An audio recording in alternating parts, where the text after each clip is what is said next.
हल्द्वानी में एक ऐसी घटना घटी जिसके बाद सभी हैरत में हैं। एक पति ने अपनी पत्नी की मौत के बाद अपने प्राण त्याग दी। दरअसल पूरा मामला कुछ ऐसा है। हल्द्वानी के मुखानी से एक मामला सामने आया जहां पर एक पति पत्नी की मौत के बाद सदमे को बर्दाश्त नहीं कर पाया और पत्नी की मौत के 5 दिन बाद इस दुनिया को छोड़कर चला गया।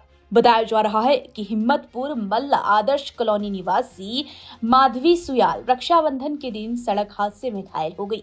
उनका अस्पताल में इलाज चल रहा था और माधवी का इस बीच निधन हो गया। पत्नी माधवी की मौत के बाद पति पूरन चंद्र सुयाल को ऐसा सदमा लगा कि वो बर्दाश्त ही नहीं कर पाए। पत्नी की मौत के बाद 5वें दिन ही अचानक उनकी मौत हो गई। परिवार वालों के मुताबिक रक्षाबंधन के दिन पहले माधवी सुयाल अपने भाई को राखी बांधकर बेटे के पास वापस लौट रही थी। रास्ते में चक्कर आने की वजह से वो चलती बाइक से नीचे गिर गई। उन्हें सुशीला तिवारी अस्पताल में भर्ती कराया जहां उनका इलाज चल रहा था, लेकिन इलाज के दौरान उनकी मौत हो गई। उसके बाद पति पूरन चंद सुयाल सदमे में रहने लगे। उनके बेटे मोहन चंद सुयाल ने बताया कि मां के देहांत के बाद पिता ने खाना पीना बेहद कम कर दिया। बीते दिन अचानक से पिता की तबीयत खराब हुई, अस्पताल लेकर गए, लेकिन डॉक्टरों ने मृत घोषित कर दिया। इसके बाद परिवार वालों का हाल बेहाल हो गया। एक साथ एक ही परिवार में 2 मौतों से परिवार में सभी का रो रो कर बुरा हाल है। उत्तराखंड की हर छोटी बड़ी खबर पर नजर डालने के लिए फेसबुक पेज पर द पब्लिक मैटर को फॉलो करें और यूट्यूब पर चैनल को सब्सक्राइब, लाइक और शेयर जरूर करें। इसी तरह देखते रहिए द पब्लिक मैटर। नमस्कार।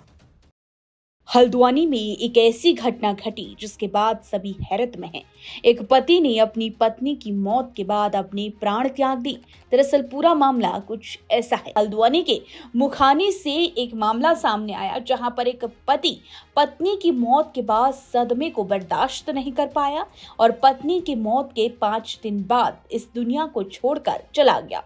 बताया जा रहा है कि हिम्मतपुर मल्ल आदर्श कॉलोनी निवासी माधवी सुयाल रक्षाबंधन के दिन सड़क हादसे में घायल हो गई। उनका अस्पताल में इलाज चल रहा था और माधवी का इस बीच निधन हो गया। पत्नी माधवी की मौत के बाद पति पूरन चंद्र सुयाल को ऐसा सदमा लगा कि वो बर्दाश्त ही नहीं कर पाए। पत्नी की मौत के बाद 5वें दिन ही अचानक उनकी मौत हो गई। परिवार वालों के मुताबिक रक्षाबंधन के दिन पहले माधवी सुयाल अपने भाई को राखी बांधकर बेटे के पास वापस लौट रही थी। रास्ते में चक्कर आने की वजह से वो चलती बाइक से नीचे गिर गई। उन्हें सुशीला तिवारी अस्पताल में भर्ती कराया जहां उनका इलाज चल रहा था, लेकिन इलाज के दौरान उनकी मौत हो गई। उसके बाद पति पूरन चंद सुयाल सदमे में रहने लगे। उनके बेटे मोहन चंद सुयाल ने बताया कि मां के देहांत के बाद पिता ने खाना पीना बेहद कम कर दिया। बीते दिन अचानक से पिता की तबीयत खराब हुई, अस्पताल लेकर गए, लेकिन डॉक्टरों ने मृत घोषित कर दिया। इसके बाद परिवार वालों का हाल बेहाल हो गया। एक साथ एक ही परिवार में 2 मौतों से परिवार में सभी का रो रो कर बुरा हाल है। उत्तराखंड की हर छोटी बड़ी खबर पर नजर डालने के लिए फेसबुक पेज पर द पब्लिक मैटर को फॉलो करें और यूट्यूब पर चैनल को सब्सक्राइब, लाइक और शेयर जरूर करें। इसी तरह देखते रहिए द पब्लिक मैटर। नमस्कार।